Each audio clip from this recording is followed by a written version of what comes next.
Am I the arsehole? Real stories, raw judgments. You decide.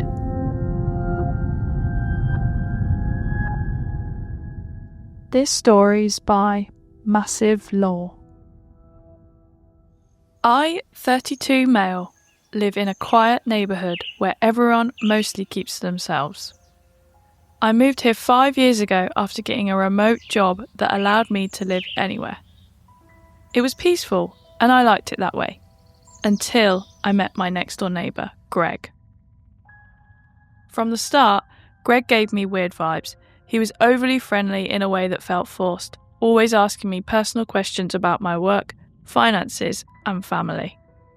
I kept my interactions with him minimal, just polite nods and occasional small talk. Then a year ago, my cat Mochi went missing. She was an indoor cat, but she loved sitting by the window. One evening, I left the back door slightly open while bringing in the groceries, and by that time, I'd realised it. She was gone. I searched everywhere. I put up posters, walked the streets at night calling her name, and even checked security camera footage from my house, but nothing. It devastated me. Weeks later, I was walking past Greg's house when I noticed something. Inside his window was a cat that looked exactly like Mochi. Same fur pattern and the same bright green eyes. My heart started pounding.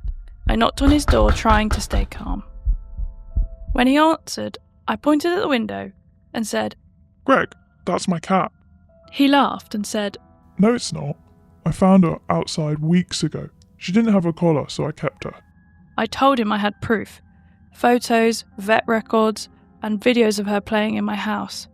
He shrugged and said, "Doesn't matter, she's mine now." Then he shut the door in my face. I called the cops, but they said it was a civil matter. I tried reasoning with him, but he refused to budge.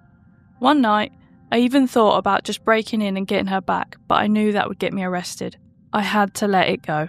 Months passed, and every time I saw Mochi in the window, it killed me. Then last week, Greg had a heart attack. He was found on his front porch, barely conscious, and was rushed to hospital.